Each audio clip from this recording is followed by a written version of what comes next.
Usually when we talk about going to the hospital for like a routine procedure, there's this underlying, um, almost invisible expectation of absolute safety. Right, yeah. You just assume it's going to be fine. Exactly. It's like boarding a commercial airplane, Right. right? You don't really sit there thinking about the aerodynamics or the jet engines keeping, you know, thousands of pounds of metal in the sky. You just expect to land. You trust the system implicitly. And why wouldn't you? We've basically spent the last 80 years building this massive medical infrastructure that practically guarantees that safety. Yeah, you go in for a C-section or, I don't know, a knee replacement, and the doctors just do their highly trained thing. Your expectation is just this smooth, predictable runway to recovery. It's clean, it's routine. It's a calculated, almost negligible risk in the minds of those patients today. Because it feels like modern medicine has built this massive, impenetrable concrete wall between us and the microscopic world. Like, we think of bacteria as this trivial annoyance that we basically solved back in the 1940s. But the thing is, and this is what we're getting into today, when you actually start looking at the current global health data, that impenetrable concrete wall starts looking a lot more like a rusted chain link fence. Oh, wow. That's a terrifying image. It really is, because specifically when you look at the infectious disease modeling for the next decade, we are currently navigating a medical landscape that is rapidly and quite frankly, terrifyingly unraveling. Okay, so let's unpack this, because the premise of what we are looking at today completely shatters that illusion of safety. Completely. I mean, we've got this massive stack of sources on the table today. We're looking at the Belgian One Health National Action Plan for 2026 to 2030, various WHO reports, academic papers on antimicrobial resistance, business plans for these Prima kiosks, and some incredibly striking clinical presentations from Dr. Kadiyali Srivatsa regarding this Dr. Maya GPT system. Yeah, it's a lot of material, but it all points to the exact same crisis. Right, so to you listening, imagine a world where going in for that routine C-section or that standard hip replacement just isn't a safe bet anymore. Imagine it's literally a coin toss for your survival. A literal 50-50 flip. Yeah, whether you walk out of the hospital or succumb to an infection that no drug on earth can stop. I know it sounds like the setup for some dystopian thriller movie, but what we are going to dissect today is not speculative fiction. It's the rigorously modeled statistical trajectory for the year 2035. Which really isn't that far away. No, it's not. And the runway leading up to that year is much, much shorter than anyone wants to admit. Which is exactly our mission for this deep dive. So welcome to the conversation. Today we're looking at a deeply unsettling but honestly fundamentally necessary reality check regarding global health security. We have to talk about it. We do. We're going to explore why the systems we rely on are almost entirely blind to an impending tipping point. A tipping point that researchers are calling the 2028 AMR tsunami. The 2028 tsunami, yeah, that's the year everything shifts. And more importantly, we're going to explore the radical, necessary paradigm shift required to actually survive it. Because the overriding theme across all these sources is that our stubborn reliance on, discovering the next endless miracle cure is just, it's failing. It's a completely broken model at this point. Right. We have to fundamentally rethink our relationship with medicine, moving away from that and toward a decentralized system of early triage, isolation, and prevention. And to understand why this shift is so critical, we really first have to understand the nature of the threat itself, because it operates completely differently from the crises we are used to dealing with. Like COVID, you mean?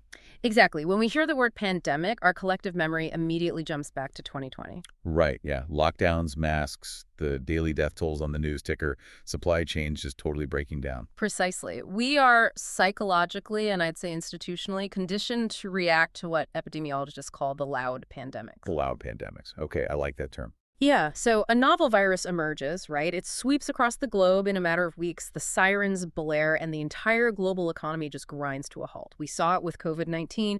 We saw it with the intense militarized responses to localized outbreaks of Ebola. Because the shock is just so sudden, it's right in your face. Exactly. It's sudden, it's photogenic, and it's violent. These crises command our immediate, undivided attention. But the data we are looking at today highlights a very different kind of crisis. They refer to antimicrobial resistance as the silent catastrophe. The silent catastrophe. So for you listening who might just know the acronym antimicrobial resistance, or AMR, it's the biological process where pathogens, so we're talking bacteria, viruses, fungi, parasites, they evolve to survive the very medicines that we designed to kill them. That's the textbook definition, yeah. But I don't want to just leave it at the word evolve because that sounds so passive. How exactly are these microscopic organisms outsmarting billions of dollars of modern pharmacology? It is a fascinating, albeit terrifying, display of evolutionary biology. I mean, bacteria don't evolve the way mammals do over millions of years. Right, they're fast. Incredibly fast. A single E. coli bacterium can divide and replicate every 20 minutes. So in a single day, you are looking at dozens of generations. Wow. And during that rapid replication, random mutations happen. Some of those genetic mutations might inadvertently create a microscopic defense mechanism against an antibiotic. It's like what does that look like? Well, maybe it thickens the cell wall, right? So the drug can't get in. Or, and this is crazy, maybe it creates a pump that literally spits the antibiotic drug back out of the cell before it can do any damage. Wait, really? They literally install tiny biological sump pumps to just bail out the medication. They do. Yeah. It's incredible. And the most dangerous part isn't just that they mutate, it's how they share that mutation. What do you mean share? Bacteria engage in something called horizontal gene transfer. They have these small circular DNA molecules called plasmids that float around independently of their main chromosome. If a bacterium develops a genetic cheat code to survive penicillin, it can copy that plasmid and physically hand it over to a neighboring bacteria. You're kidding. I'm not. And it doesn't even have to be the same species of bacteria. They are crowdsourcing their defenses in real time. So it's like an open source biological arms race. Yeah. And they are sharing the blueprints for our destruction on like a microscopic dark web. That is a remarkably accurate way to frame it, actually. And the scale of this silent evolution is just staggering. Let's look at the methodology and the findings of the 2019 Graham study from the sources. Oh, yeah, the Graham study. That was huge. Monumental piece of research. It was published in The Lancet, analyzing the global burden of bacterial antimicrobial resistance. And they didn't just look at a few hospitals. No, they looked at massive amounts of data. Right. They aggregated data from hundreds of millions of individual records across hundreds of countries. And what they found was that in 2019 alone, 1.27 million people died directly from drug-resistant infections. Directly, meaning the infection itself, unimpeded by our failing drugs, was the primary cause of death. Yes, exactly. But in epidemiological modeling, you also have to look at the collateral damage. So the Graham study found that another roughly 5 million deaths were associated with a drug-resistant infection. Wait, break that down for me. What is the actual distinction between a direct death and an associated death in a clinical setting? Like, how does that play out in an ICU? Okay, so imagine a patient comes into the hospital after a severe car accident. They have massive internal trauma, but the surgeons stabilize them. Okay, so they survived the crash. Right. They are in the ICU, recovering, but their immune system is highly compromised from all that trauma. Then they contract a drug-resistant strain of pneumonia from the ventilator. Oh, no. Yeah. The antibiotics fail to clear the pneumonia, their oxygen levels plummet, and the resulting strain causes a fatal heart attack. So the heart attack, or the initial blunt force trauma, might be listed on some paperwork as the primary cause of death. But the drug-resistant pneumonia was the critical associating factor that pushed them over the edge. The infection was the fatal catalyst. 5 million people.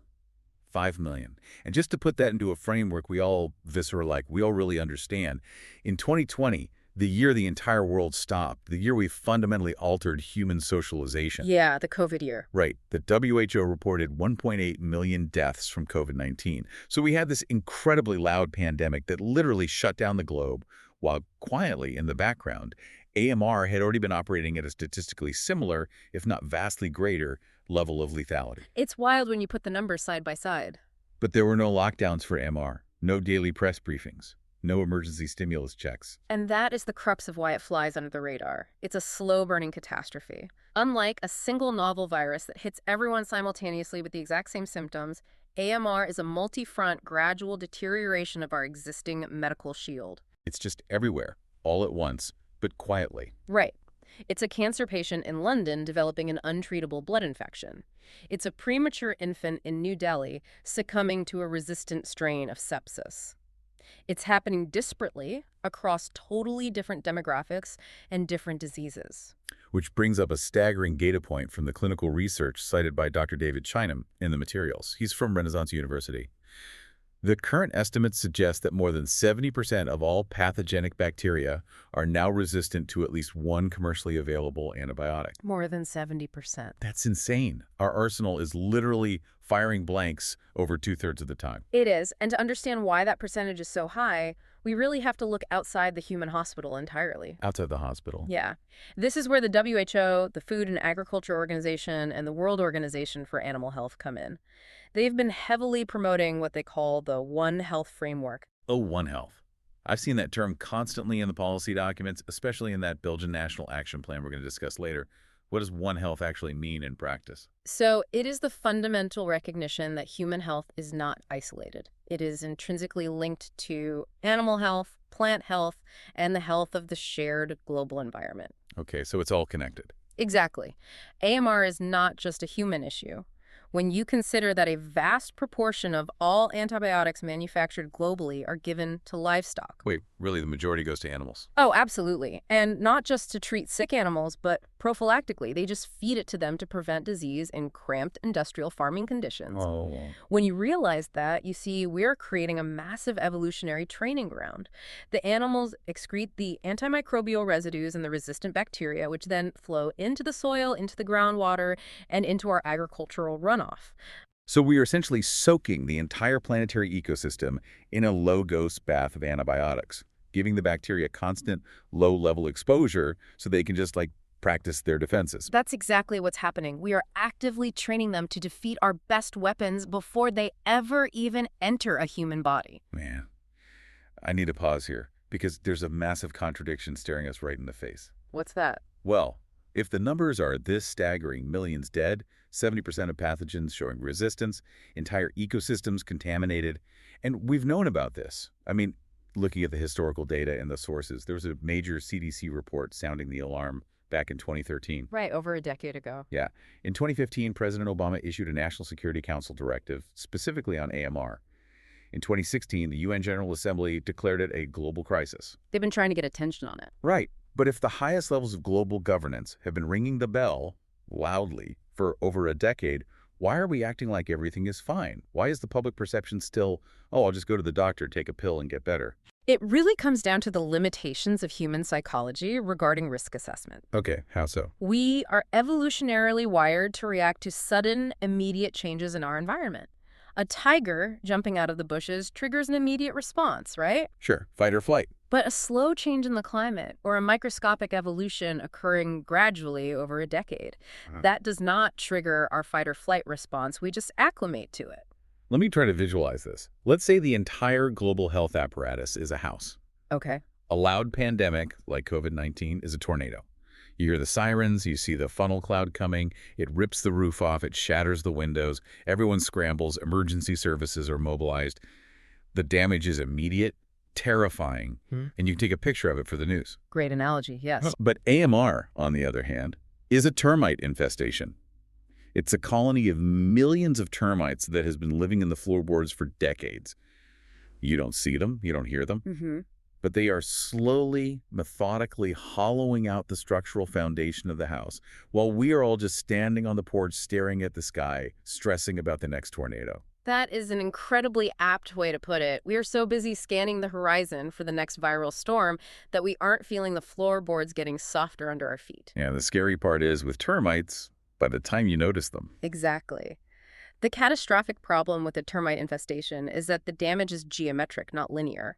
By the time the floor actually buckles and collapses under your weight, it is far too late to just go to the hardware store and buy a can of bug spray. The structural integrity is permanently gone. And according to the epidemiological models we're looking at in these sources, those floorboards are going to give way much, much sooner than the distant, abstract year of 2050 that politicians usually throw around. 2050 is way too optimistic. Right. The termites aren't just eating the wood, they are accelerating their consumption. And this brings us directly to the clinical presentations from Dr. Kadiyali Srivatsa. Specifically, he has this stark analysis slide titled The Seismic Spike and the Rising Tide. I saw that slide. It's chilling. He outlines a highly specific, rapidly approaching timeline based on current resistance trajectories. He argues forcefully that the global health security apparatus is entirely blind to the cliff we are literally about to drive off in the year 2028. So let's walk through this timeline, year by year, because this is where the abstract numbers become intimately, frighteningly real for you listening. Yeah, let's break it down. According to the warnings synthesized in the Dr. Maya Diagnostic Framework presentations, we are no longer in the prevention phase. We have already crossed the danger line. We crossed it a while ago. The data indicates that by 2025, global antimicrobial resistance reached an average of 42%. So you're currently living in the red zone. Yes, and understanding that 42% threshold is critical. It means that nearly half the time, our standard first-line empiric therapies, the drugs a doctor reaches for first, because they are usually safe and effective, they're compromised, they fail. Almost a coin flip already for the first line. Exactly. But the timeline accelerates aggressively from there. The presentation points to 2028 as the tipping point. 2028, that is terrifyingly close. What exactly tips in 2028?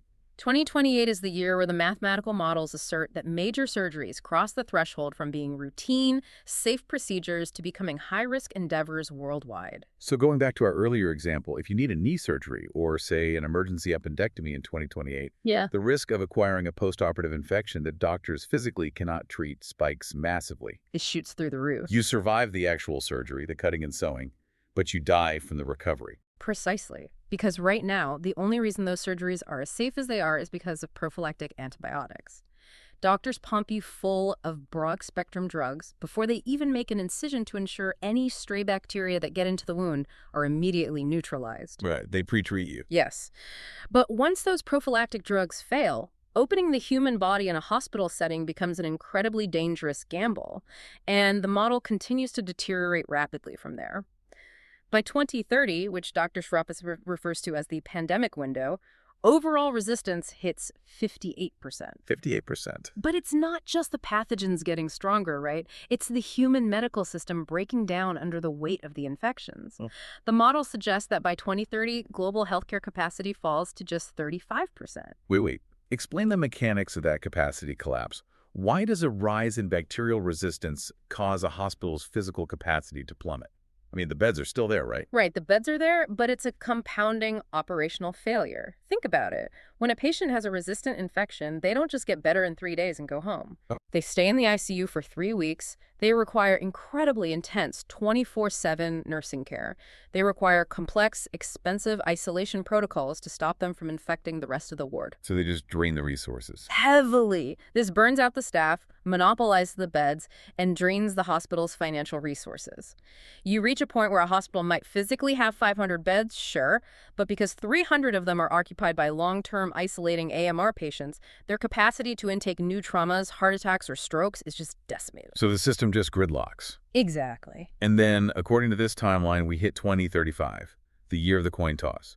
By 2035, overall resistance reaches 68%, and global healthcare capacity completely collapses to just 20%. And what's absolutely vital to understand here is how the source material addresses a very common and very dangerous misconception in public health modeling regarding these long-term charts. The plateau, right? Yes, the plateau.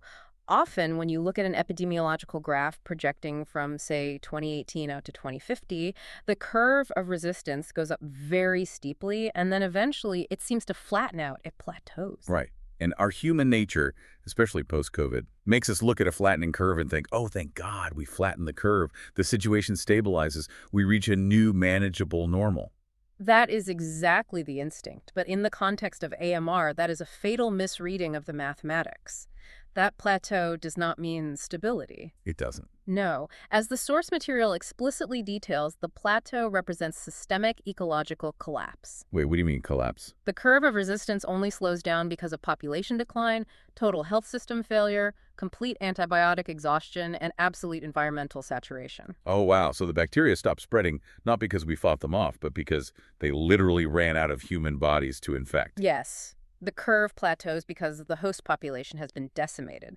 Humanity can no longer support the pathogen's further exponential growth.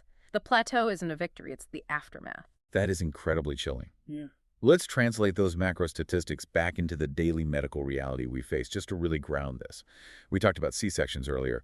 Right now, a C-section has a roughly 99% success rate globally in terms of avoiding fatal maternal infection. Very same procedure today. Under these 2035 models, that success rate drops to 68%.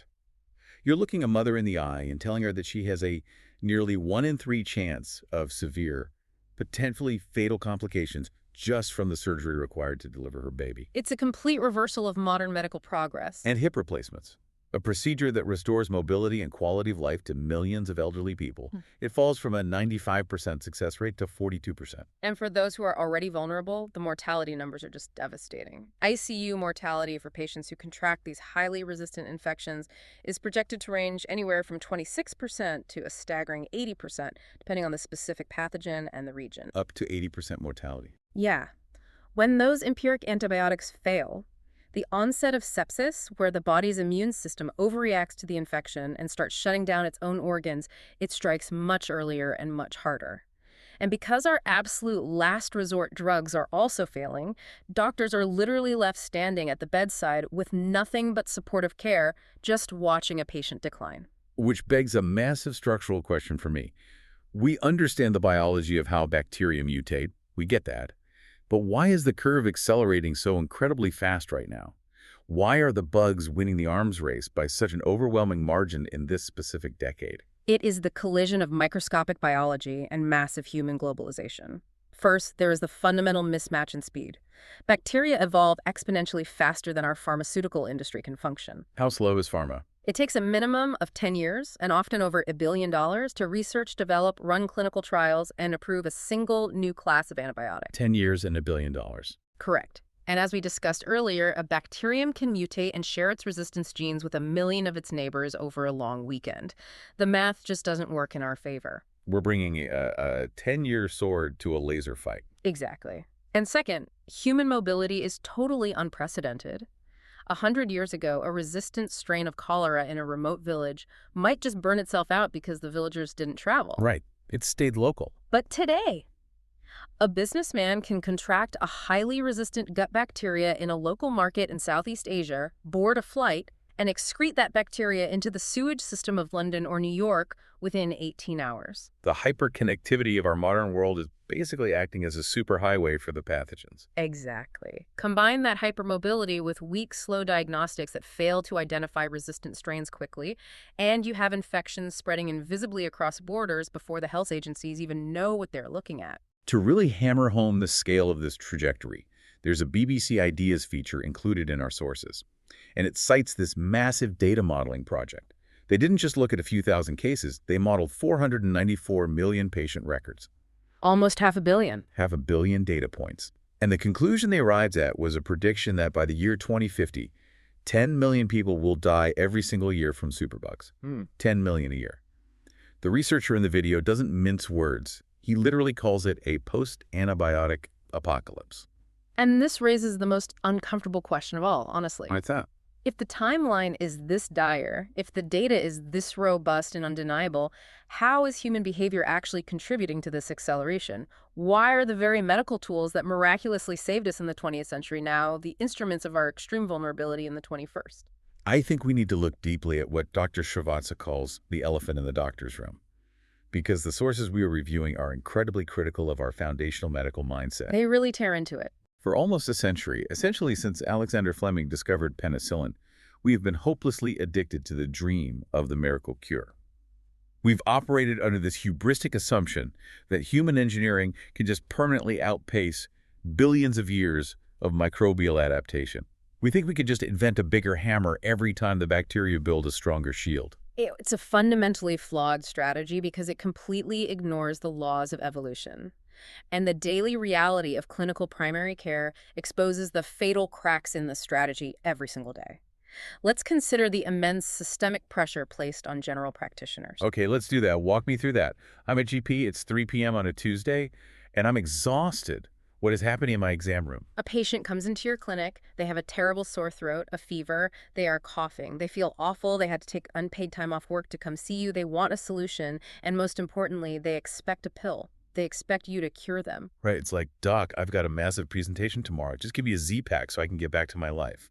Exactly. And you, the GP, are allotted maybe 10 to 15 minutes for this consultation. You don't have the time, nor do you have an instantaneous, highly accurate point-of-care diagnostic tool to definitively prove whether this infection is bacterial, which antibiotics might actually help, or viral, against which antibiotics are completely useless. So what do? I've got 5 minutes left. They're demanding drugs. You face immense psychological and professional pressure to just prescribe an antibiotic to manage the patient's expectations, avoid a negative review, and get them out the door so you can see the next patient. That's so real. It is. The sources cite a deeply concerning statistic from the UK indicating that roughly 20% of all antibiotic prescriptions issued in primary care are clinically unnecessary. 1 in 5. 1 in 5. They are being handed out for viral infections like the common cold or influenza, or for very minor bacterial infections that a healthy immune system could clear on its own in a few days. But wait, it gets fundamentally worse because of what kind of antibiotics they're prescribing, right? Because the doctor doesn't know exactly which bug is causing the problem, they don't use a sniper rifle, they use a shotgun. They prescribe broad-spectrum antibiotics. Yes. When a narrow-spectrum antibiotic, one designed to target a very specific family of bacteria, would suffice, doctors often default to broad-spectrum drugs because it just covers all their bases. It's defensive prescribing. Let me break down the biology of why that is so devastating, because I think this is the real aha moment for understanding the crisis. Go for it. Using a broad-spectrum antibiotic to treat a minor sinus infection is like trying to deal with a single burglar in your house by dropping a thermobaric bomb on your entire neighborhood. That's intense, but yeah. It wipes out everything. It kills the bad bacteria causing your sinus pain, sure. But it also absolutely massacres all the good symbiotic bacteria in your gut microbiome. And the gut microbiome is essentially the command center for your entire immune system. Exactly. We have trillions of beneficial bacteria that help us digest food, regulate inflammation, fight off invaders. A broad-spectrum antibiotic turns your gut into a blasted wasteland. And nature abhors a vacuum. Yes. In that ecological vacuum, the surviving bacteria, the ones that happen to have a random genetic mutation that let them survive the bomb, they wake up to find they have zero competition for food or resources. They multiply exponentially, and suddenly you have just converted your own body into a highly efficient factory for drug-resistant superbugs. It's tragic when you frame it that way. We're literally trying to put out a grease fire by pouring water on it. We throw more broad-spectrum antibiotics at the problem, and the splash just spreads the resistance faster and wider. That is a very powerful, biologically accurate analogy. We are destroying our own internal ecosystems. But to understand the true scale of the grease fire, we have to look beyond human medicine again. Back to the farms. Back to agriculture.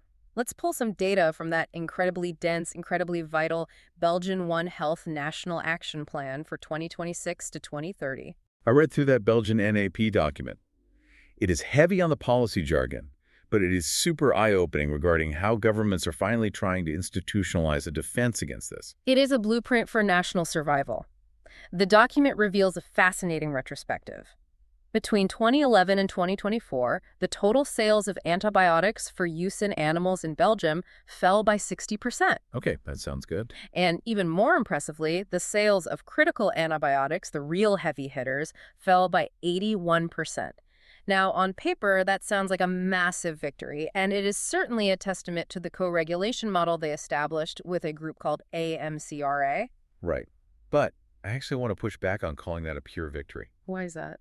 Because if you think about it logically, the fact that they could arbitrarily drop antibiotic usage by 60% and still maintain a highly functioning, profitable agricultural sector tells you just how obscenely, almost criminally over-medicated those animals were to begin with. Ah, yeah, that's a very fair point. They weren't using these drugs to treat sick cows and pigs.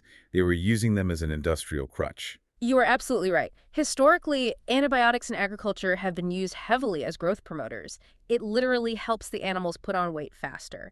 And it acts as a cheap prophylactic alternative to providing sanitary, less crowded living conditions. So it was just an economic shortcut. Exactly, an economic shortcut with catastrophic biological consequences.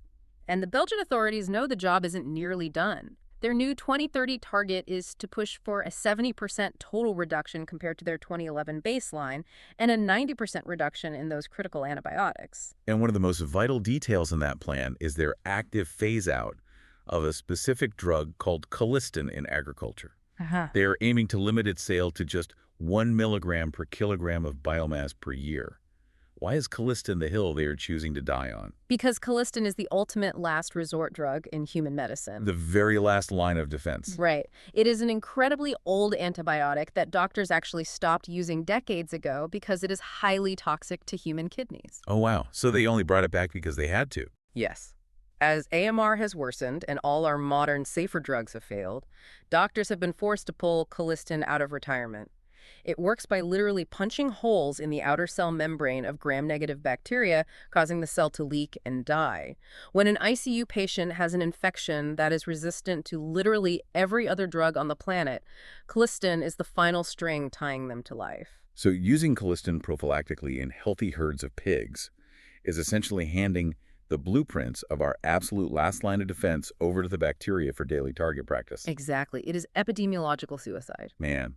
So let's look at the board here. We had this massive multi-system failure. GPs are hopelessly trapped in a cycle of overprescribing because of systemic time crunches and immense patient pressure. Agriculture is only just beginning to rein in decades of profitable overuse. And meanwhile, the bugs are getting exponentially faster and smarter. It's a bleak picture. So I have to ask you, looking at this holistic mess, if the answer isn't in a new pill, if the pharmaceutical pipeline is fundamentally broken, how do we actually get doctors and patients to break this toxic cycle of demand and supply? What is the actual solution here? The sources, particularly the clinical frameworks proposed alongside the PRIMA deployments, argue forcefully that the answer lies in a radical philosophical redesign of how we identify and respond to symptoms before the patient ever reaches the doctor's waiting room. Before they even leave the house. Right. We have to stop relying on retroactive curing, chasing the bacteria with chemicals after they have already invaded, and shift our entire health apparatus toward proactive prevention and strict isolation. Which brings us to the core paradigm shift of this entire deep dive. Yeah. The pivot from the failing miracle cure to decentralized, intelligent triage. Yes. Let's talk about Dr. Maya GPT, the AI-based healthcare architecture designed by Dr. Srivatsa. And I want to be super clear for the listener. This is not just another generic, clunky symptom checker you find on a medical insurance website that tells you to call 911 for a paper cut. All right, we've all seen those. They're terrible. They are. But this is a complete reimagining of the first point of contact in the healthcare journey. It is an algorithmic gatekeeper. The foundational architecture of the Dr. Maya system is its highly calibrated, color-coded triage framework. It takes the infinite chaotic complexity of human medical symptoms and, using vast epidemiological data sets, distills them into 4 distinct, actionable, and strictly defined clinical categories. Let's break down those 4 exact colors, because this is the absolute core of the new philosophy. Okay, let's do it. First, there is red. This is pretty straightforward. Red signifies an emergency. These are life-threatening acute symptoms: sudden severe chest pain radiating down the arm, sudden loss of vision, stroke symptoms, major trauma. The system's instruction there is non-negotiable. Immediately seek hospital care or call an ambulance. Right. Then there is yellow. This represents mild symptoms, things like a minor tension headache, mild seasonal allergies, or a superficial scrape. The guidance here bypasses the doctor entirely, right? Correct. Consult a pharmacist or a chemist and manage the condition at home with over-the-counter support. Don't clog the clinic. Next is green. These are moderate symptoms that require attention, but are safe for nurse-led management. You don't need a specialist or an ICU bed. A trained nurse practitioner in a community clinic can handle it safely and effectively. And finally, we arrive at blue. This is the most critical category when discussing the survival of our antibiotic efficacy. Blue indicates a suspected infectious disease. Suspected infection. Okay. And the immediate, non-negotiable instruction for a blue code is isolate immediately and consult a healthcare provider remotely via telemedicine to prevent cross-infection. Isolate. That is the magic word here. It means don't get on a crowded bus. Don't go sit in a poorly ventilated clinic waiting room next to an elderly person undergoing chemotherapy or a pregnant woman. Stay in your house. If we pull back and look at the macro implications of this, the Dr. Maya system fundamentally shifts the behavioral economics of healthcare. It moves it from a reactive, antibiotic-heavy approach to a proactive isolation and prevention model. That's a huge behavioral shift, though. Massive. For decades, the ingrained societal model has been, You feel sick. You physically travel to a medical facility. You sit in a room mingling with other vulnerable people. You demand a cure from an exhausted doctor. You receive an antibiotic script, and you go back to your normal life, spreading whatever you have. Right. That's just Tuesday for most people. But the Dr. Maya model is a hard circuit breaker. You feel sick, you identify the clinical risk level immediately from your own home, and if it's infectious, you cut off the transmission chain right then and there. And beyond the epidemiology, there is a really fascinating psychological component to this shift. We have an audio source in the stack titled Why Your Brain Projects Imaginary Fear. It dives into the psychology of what happens when you wake up at 2 a.m. with a weird, unexplained symptom and you start frantically searching the internet. Oh, the classic web search spiral. We've all been there. You input a slight headache and a mild fever, and an hour later, the search engine has convinced you that you have an incurable tropical brain-eating amoeba, and you have days to live. Exactly. Standard symptom checkers are essentially anxiety engines. They give you a bulleted list of potential diseases ranging from the common cold to stage 4 cancer, and human nature guarantees your brain immediately latches on to the worst-case scenario. It induces a panic response. Right. But the audio source highlights how the Dr. Maya color-coded system acts as a psychological circuit breaker. It replaces that late-night catastrophic, anxiety-ridden search with a definitive, validated category. It gives you boundaries. Yeah, it doesn't give you a terrifying list of diseases you can't pronounce. It gives you a color and an action plan. If it spits out a yellow code, you feel immense immediate relief. Okay, it's categorized as mild. I just need to drink water and go to the pharmacy tomorrow. It completely strips away the imaginary fear that drives unnecessary ER visits. And crucially, the sources emphasize the strict clinical boundaries of this AI. Dr. Maya does not prescribe medication. That's important. It's not a robot doctor giving out pills. Right. It cannot issue a script for an antibiotic. It is a triage tool, not a digital doctor handing out digital pills. Its value is in removing subjective human errors from the initial assessment. Like doctor fatigue. Exactly. It doesn't suffer from the fatigue of a GP at the end of a 12-hour shift, and it isn't swayed by the bias of an aggressive, demanding patient. It applies clinical reasoning strictly based on symptom clustering and epidemiological data.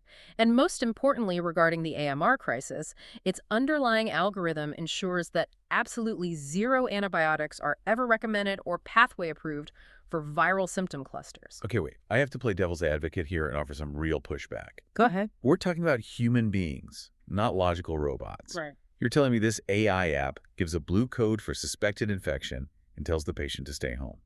But human nature dictates that a panicked parent with a sick, crying child isn't going to just trust an app. They want a human doctor to look at their kid, just in case. That's a very common reaction. How does the Dr. Maya model actually override the deeply ingrained human panic response? That is the exact hurdle public health officials face.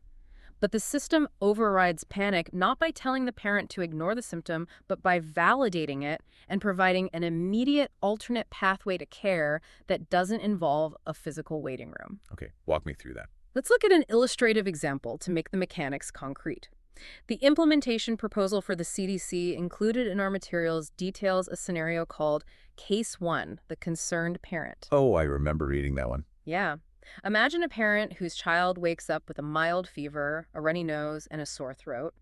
Historically, that parent's instinct, driven by love and fear, is to rush the child to the pediatrician's clinic. They want professional reassurance. Right, which is the completely understandable universal human impulse. You want your kid to be okay. 100%. But in acting on that impulse, what actually happens? They drag a highly contagious, almost certainly viral bug into a pediatrician's waiting room full of other children, infants, and stressed parents. So they're spreading it immediately. Yes.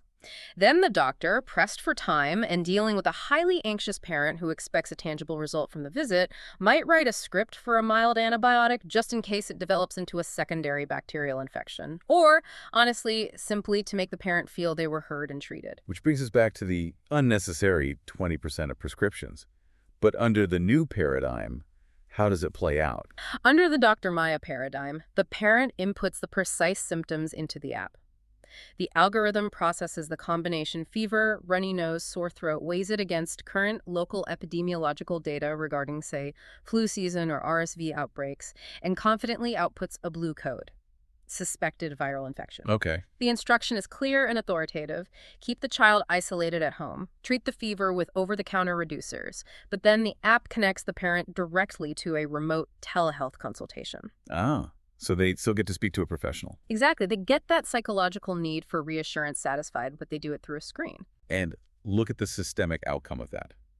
The child rests comfortably at home instead of sitting in a sterile, uncomfortable clinic. The transmission chain is permanently broken because the child didn't physically enter the community. A completely unnecessary, gut-destroying antibiotic prescription is entirely avoided. And a physical spot in the doctor's waiting room is left open for a child who genuinely has a severe, acute bacterial issue that needs physical examination. It's an elegant, systemic decoupling of panic from physical movement. It is brilliant. But I have another logistical pushback. Let's hear it. An app on a smartphone is a wonderful tool for someone sitting in a suburb with a 5G connection and a high degree of digital literacy. But AMR is a global crisis. The resistant bacteria mutating in rural villages today will be in London hospitals tomorrow. Yeah, absolutely. How do you possibly scale this high-tech triage philosophy to protect millions of people in regions with fewer medical resources, lower literacy, and, spotty internet infrastructure? And that is exactly where the hardware infrastructure comes in. This brings us to the Prima kiosks. The Prima kiosks, yes. We have the comprehensive business and deployment plan for rolling out Prima kiosks across India. A Prima kiosk is essentially a standalone, physically robust triage terminal. And its most critical feature is that it is entirely offline capable. Offline? Wow. It does not require constant cloud connectivity to run its algorithms, which is an absolute game changer for rural, low-resource deployment. But wait, how does an AI run offline? How does it actually calculate the difference between a viral and bacterial risk without talking to a server? It brings the logic of the Dr. Maya algorithm into a localized physical space. The kiosk's internal computer is preloaded with massive decision tree algorithms based on vast epidemiological data sets. Okay, so the brain is inside the box. Yes. And the interface is designed to bypass literacy barriers entirely. It uses 9 primary symptom categories displayed as simple, highly visible, culturally recognizable icons. Right, so even if a patient cannot read the local language fluently, they can easily recognize the visual icon for a high fever or a stomach ache or a chest cough. Precisely. And then the offline algorithm uses a 3-level refinement process. How does that work? So the patient taps the primary symptom icon, let's say cough. The system then presents secondary visual classifications. Is it a dry cough or is it a wet cough? The user selects wet cough. Then it asks for a tertiary detail. What color is the phlegm? Very specific. Yes. Based on that specific 3-tiered input, the localized algorithm cross-references its database and spits out the corresponding color code: blue, red, green, or yellow. And the scale they are attempting with this is hard to wrap your head around. The Prima business plan outlines targets for the year 2030 that are nothing short of monumental. They're aiming to deploy 100,000 of these physical kiosks across rural and semi-urban India. 100,000 units. Yeah, and they project that this network will serve 100 million people annually. The systemic impact of evaluating 100 million people before they ever enter a clinic is staggering. The modeling within the business plan projects that this network will directly prevent 10 million unnecessary antibiotic courses from being prescribed every single year. 10 million fewer courses of broad-spectrum bombs dropped into human microbiomes and flushed into the water table. Which directly translates to saving human lives. By drastically reducing that immense localized evolutionary pressure on the bacterial populations in those communities, the plan estimates saving 50,000 lives annually from severe AMR complications. And what I found fascinating reading the business plan is that it isn't framed as just a charity project. It's an economic engine. Yes, the financial incentives. The plan models generating over 2,000 crore rupees in income for the local rural entrepreneurs who are trained to operate, clean, and maintain these kiosks. It's building a self-sustaining, profitable infrastructure of prevention. This is where we really have to synthesize the entire picture. If we connect this grassroots, technological, bottom-up approach of the Prima kiosks with the top-down governmental policy approach, we see the complete blueprint for the paradigm shift. Top-down and bottom-up meeting in the middle. Exactly. While tools like Dr. Maya and Prima are working to change individual patient behavior from the bottom up, governments are finally working to institutionalize this shift from the top down. We have to go back to the Belgian NAP 2026-2030 for a second, because they are implementing strict systemic governance. Right. They aren't just putting up polite posters in hospital lobbies asking people to wash their hands anymore. They're taking off the kid gloves. They really are. They have instituted hard, verifiable targets. As we discussed earlier, they want to reduce total human antibiotic use by 18% compared to their 2019 baseline. Okay. But they also have a highly specific target regarding the types of antibiotics doctors are allowed to prescribe. They aim to ensure that 65% of all antibiotic use stays strictly within the WHO's access group. Right. So for context for the listener, the WHO categorizes antibiotics into access, watch, and reserve. The access group consists of the older, first-choice, narrow-spectrum antibiotics that target specific bugs and have a generally lower potential for triggering massive resistance. Yes. So Belgium is trying to legally and physically restrict the use of the broader, more dangerous drugs in the watch and reserve categories. They are forcing doctors to use the sniper rifle instead of the shotgun. And to enforce this, they are getting incredibly proactive with environmental surveillance. I found this part of the document wild. The Belgian plan mandates the strict, continuous monitoring of national wastewater for antimicrobial residues and specific resistance genes. Wastewater epidemiology. Yes. How do you test a city's sewage for future medical threats? Like, physically, how does that work? It is brilliant, really. Long before a patient shows up at a hospital with an untreatable infection, they are shedding the resistant bacteria in their stool. Right, it goes into the plumbing. Yes. So the health agencies take samples from municipal wastewater treatment plants and use PCR testing similar to what we use so much for COVID to look for the specific genetic markers, those plasmids we talked about earlier that code for resistance. So they are literally mapping the genetic mutations brewing in the community's gut microbiome before those superbugs ever breach the hospital doors. Exactly. It is a massive early warning radar system for pathogens. But tracking the bugs is only half the battle. How is the Belgian government actually forcing hospitals to change their daily habits? Because doctors are stubborn. By fundamentally altering the financial incentives of medicine. Historically, as the Belgian document candidly notes, they relied on persuasive, non-binding guidelines for doctors. Please try to prescribe less. Right. They issued reports saying exactly that, and it failed completely, because the financial structure of medicine is usually fee-for-service. You get paid for treating a sick patient, not for keeping them healthy. The incentive is backwards. Yes.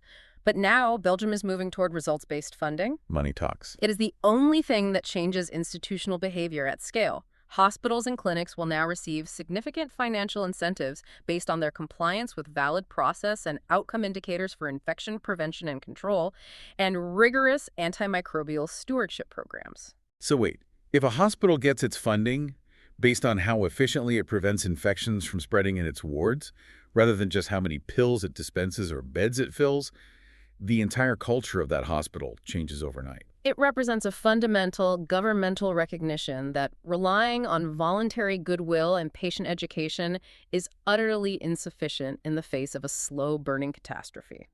We need multi-sectoral, top-down governance. Mandates from the UN, stuff like that. Exactly. Mandates from the UN General Assembly, strict directives from the European Center for Disease Prevention and Control, married seamlessly with the high-tech, decentralized grassroots tools like the Prima kiosks and the Dr. Maya triage algorithms. Okay, I want to step back and look at this massive apparatus we just described. It's a lot. It is. Yeah. We are talking about colossal global shifts. We're talking about rewiring ingrained human behavior, deploying hundreds of thousands of offline AI kiosks across the developing world, restructuring how hospitals are funded, and constantly testing the sewage of major cities. It's an unprecedented effort. I have to ask the ultimate skeptical question, though. Does all of this actually solve the underlying biological problem? Or is this massive, multi-billion-dollar effort just buying us a little bit of time before the bacteria inevitably mutate anyway? Like, are we really solving the problem, or are we just delaying the 2028 tsunami to, say, 2035? That is the most valid and necessary skepticism to have. But to answer it, we have to look at the mathematics of epidemiology. This isn't just about hiding from the bacteria. It is about actively degrading their evolutionary capacity. How so? By isolating patients early, by universally utilizing that blue code in the Dr. Maya system, we are strategically targeting the exact environments the bacteria need to thrive and share their genetic cheat codes. Explain the math on that. How does me staying home in my bedroom stop a superbug? The epidemiological epidemiological models suggest that 30% to 50% of all disease transmission occurs in communities and in clinical waiting rooms before a patient is ever formally diagnosed or admitted to a hospital ward. Wow. So nearly half the spread of these pathogens happens while people are literally just sitting in chairs waiting to be told they are sick. Precisely. The waiting room is the mixing bowl. If we utilize decentralized triage to stop that transmission at the source, if the Prima kiosk in a rural village or the Dr. Maya app in a suburban home keeps that infectious person isolated, we're doing more than just preventing one person from getting sick. We're breaking the chain. We are physically starving the bacteria of the host bodies they require to multiply, mutate, and share plasmids. A bacteria that cannot infect a new host dies out. Its genetic lineage ends. We aren't just buying time. We are actively altering the microscopic battlefield. We are denying the enemy the terrain. That completely flips the script. It does. The theoretical model cited in the presentation suggests that by rigorously adhering to this strict triage and isolation philosophy, we could theoretically save 12.3 million lives by the year 2050. 12.3 million. Yes. It replaces the fundamentally futile attempt to chemically overpower billions of years of evolution with the strategy of intelligent avoidance, strategic containment, and ecological balance. It is a complete inversion of how modern society thinks about medicine. I mean, we have spent an entire century conditioned to believe that all the power was contained in the pill. And that's just not true anymore. Right. These sources, from the granular data of the Graham study to the massive policy shifts in Belgium, are telling us unequivocally that the power is in the process. The power to save modern medicine lies in knowing when to stay home.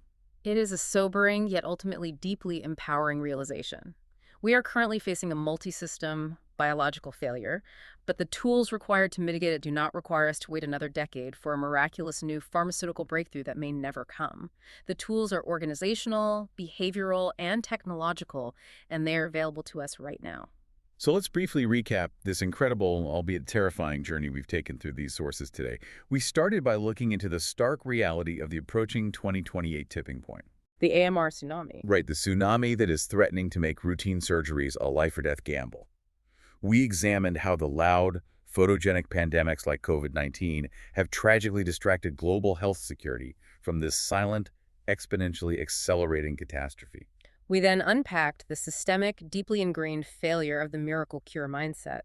We exposed how the immense pressure to prescribe broad-spectrum antibiotics in human clinics, combined with the historical industrial overuse in agriculture, is basically pouring gasoline on the fire of bacterial evolution. And finally, we explored the radical, necessary paradigm shift. We looked at the brilliant simplicity of the Dr. Maya AI's four-color triage system and the offline Prima kiosks designed to scale that system globally. It all comes down to isolation. Exactly. We saw how shifting from a reactive, chemical-dependent waiting room model to a proactive model based on early detection and immediate isolation can literally starve the superbugs of the transmission chains they desperately need to survive. It is about putting the power of prevention directly into the hands of the individual, while relying on governments to implement strict top-down One Health policies that monitor the environment and restructure the financial incentives of healthcare.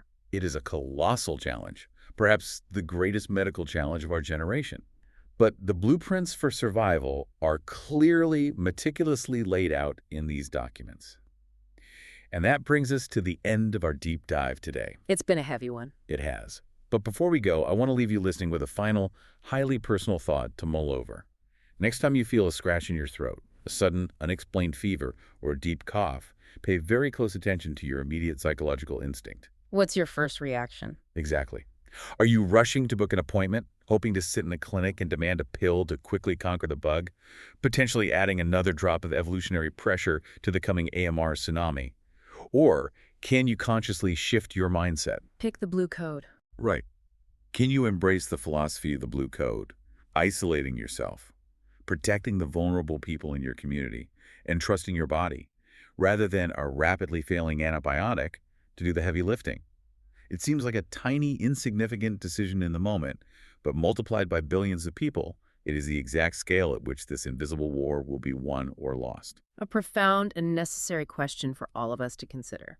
Thank you so much for joining us on this deep dive. Keep questioning the information around you, keep questioning your own instincts, and we'll catch you on the next one.